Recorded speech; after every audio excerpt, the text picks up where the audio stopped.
Chapter 1. Chicago, 2006. Just out of curiosity, can an immortal choke to death on a bagel? Velkan Danesti cut a vicious glare to her best friend as she tried to swallow the bite that was lodged painfully in her throat. As a shapeshifter who'd befriended her almost 400 years ago, Francesca was well aware of the fact that Retta's husband had sold their souls to the goddess Artemis and by default made Retta immortal. And Francesca's latest news had stunned her so badly, she'd sucked a piece of bagel down her windpipe, where it burned like fire. Francesca pounded her gently between the shoulder blades. Come on, babe. I knew it would piss you off, but I didn't mean for it to. Retta reached for her bottled water and finally cleared her throat, even though her eyes were tearing up unmercifully. Now, what did you just tell me? Francesca put her hands in her lap and gave her a level stare. Your husband is opening the Dracula theme park in Transylvania next summer, and the key attraction is the mummified remains of Vlad Tepes, Dracula himself. Apparently Velkan's going to release the body to scientists so they can verify the remains through tests and prove that it really is the impaler of medieval legend. Every part of Retta seethed. That rank bastard. She cringed as she realized several heads in the deli turned toward her. Francesca lowered her voice and spoke behind her hand. He doesn't really have your father's remains, does he? Retta recapped her water as she wished 1,000 vile things on Velkan's head, including pestilence and plagues that would cause a certain part of his anatomy to shrivel up and rot off. It's possible.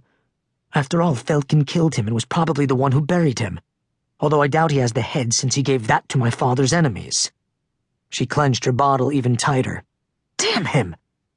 First he gives Stoker that ridiculous book, then he starts the tours, then the Dracula restaurant and hotel, and now this. I swear, God is my witness, I'm going to get an axe and kill him once and for all. Francesca's light blue eyes were warm with concern. Even though she was a wolf in animal form, those eyes were very cat-like when she was human. The only thing the human Francesca shared with her wolf counterpart was her thick, dark chestnut hair and speedy reflexes. Calm down, Retta. You know he's only doing this to get under your skin. And it's working. Come on. He wouldn't really do this. To get back at me? Yes, he would. She ground her teeth in frustration as she continued to call down the wrath of hell on his head. For centuries, Velkan had done nothing but strike at her and her family. I hate that man with every fiber of my being. Why did you marry him then? That was something she didn't want to think about. Even 500 years later, she could still see the night they'd met clearly in her mind.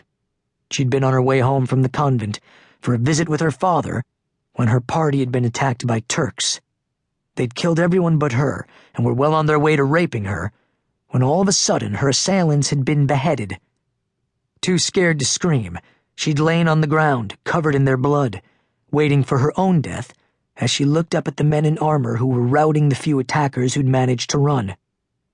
Dressed in his dull black armor that held a gold serpent emblem, the knight who'd killed her would-be rapists had quickly wrapped her in his fur-lined cloak and picked her up from the ground.